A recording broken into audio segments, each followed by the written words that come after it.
Buenos días para todos. Vamos a considerar el Evangelio de este sábado, tomado de Lucas. Dice el Señor: en aquel momento se presentaron algunos a contar a Jesús lo de los Galileos, cuya sangre había mezclado Pilato con la de los sacrificios que ofrecían. Jesús respondió: ¿Pensáis que esos Galileos eran más pecadores que los demás Galileos porque han padecido todo esto?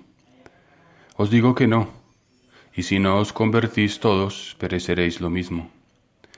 O aquellos 18 sobre los que cayó la torre en Siloé y los mató, ¿pensáis que eran más culpables que los demás habitantes de Jerusalén? Os digo que no, y si no os convertís, todos pereceréis de la misma manera. Y les dijo esta parábola: uno tenía una higuera plantada en su viña, y fue a buscar fruto en ella, y no lo encontró. Dijo entonces al viñador: ya ves, 3 años llevo viniendo a buscar fruto en esta higuera, y no lo encuentro.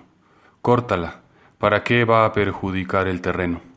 Pero el viñador respondió: Señor, déjala todavía este año, y mientras tanto yo cavaré alrededor y le echaré estiércol, a ver si da fruto en adelante, si no, la puedes cortar. Palabra del Señor. Gloria a ti, Señor Jesús.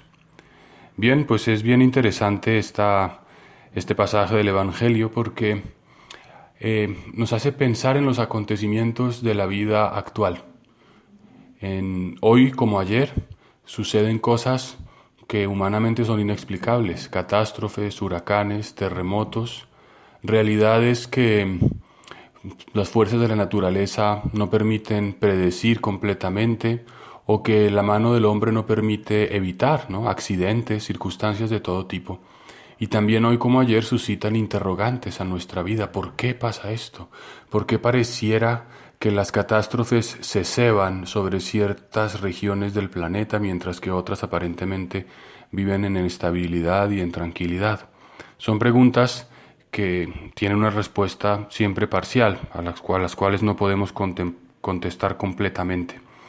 Pero aquí el punto es que en el tiempo de Jesús se consideraba que quienes padecían algún tipo de calamidad tenían quizás algún pecado oculto, alguna falta escondida que justificaba este tipo de circunstancias. Es decir, si me pasa algo malo es porque tengo un pecado.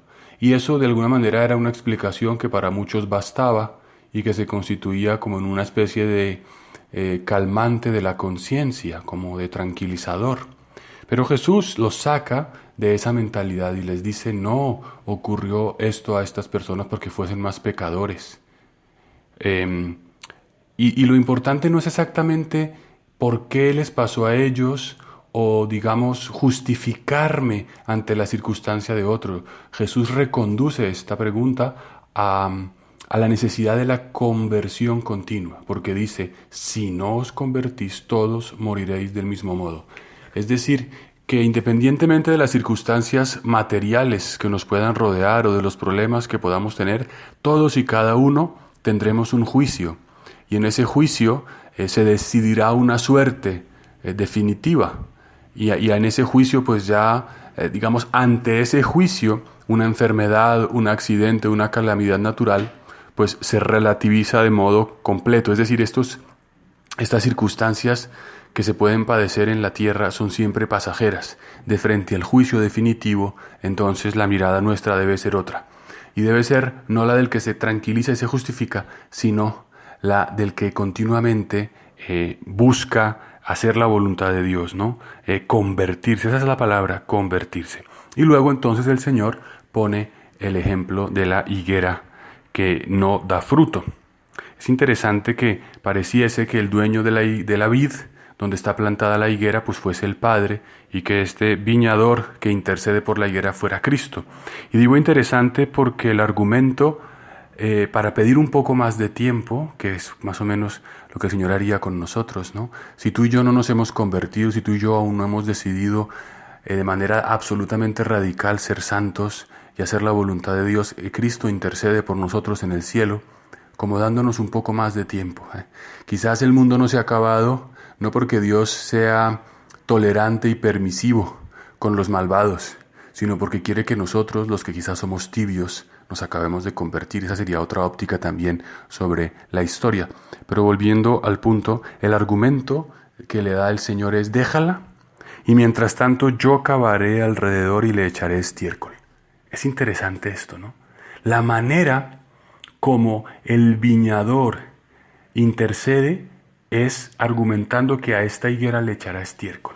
Algún padre de la iglesia ha comentado que el estiércol son las dificultades, son justamente las calamidades, los contratiempos, también producto de nuestra propia debilidad. Es decir, la manera como Dios quiere que tú y yo nos convirtamos es permitiendo también que haya cosas que son difíciles, ¿no? No es el estiércol, el abono, no es una especie de sustancia bienoliente que facilita todo, sino que la conversión viene a través de las dificultades. La planta adquiere nutrientes recibiendo estiércol. Es una paradoja, ¿no? La dificultad nos hace crecer, la dificultad nos hace ser mejores.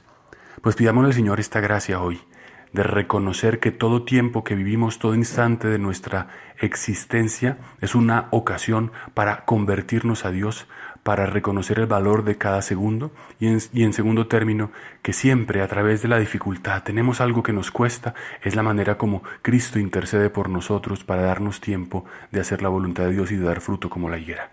Un feliz sábado para todos, que la Virgen interceda por ustedes, por nosotros. Amén.